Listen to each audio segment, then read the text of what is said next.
ಹೆಂಗಿದ್ದೀರಿ mark? ಹೆಂಗದಿರಿ ಎಲ್ಲರೂ? ಇವತ್ತು ಉಳ್ಳಾಗಡ್ಡಿ ಪಲ್ಯ ಮಾಡೋಣ ಬರ್ರಿ. ಫಸ್ಟಿಗೆ ಉಳ್ಳಾಗಡ್ಡಿ ಸೊಪ್ಪನ್ನು ತೊಳೆದು ಚೆನ್ನಾಗಿ ಕಟ್ ಮಾಡ್ಕೊರೋಣ. ಆಗಲೇ ಚೆನ್ನಾಗಿ ಬೇಳೆನ ನೀರಲ್ಲಿ ಹಾಕಿ ನೆನೆಸಿದ್ದೀವಿ.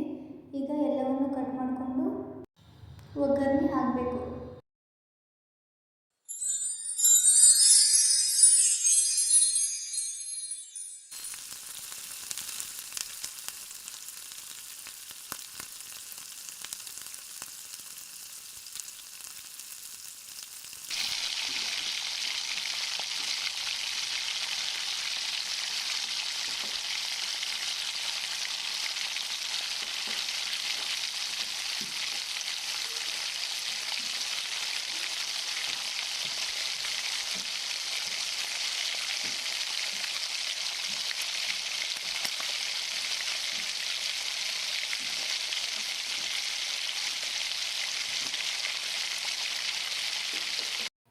ಟೇಸ್ಟ್ ಅಂತೂ ಸೂಪರ್ ಆಗಿರುತ್ತೆ. ನೀವು ನಿಮ್ಮ ಮನೆಯೊಳಗೆ ಒಂದ್ಸಲ ಟ್ರೈ ಮಾಡಿರಿ. ರೆಸಿಪಿ ಹೆಂಗಿತ್ತಂತ ಕಮೆಂಟ್ ಮಾಡಿರಿ.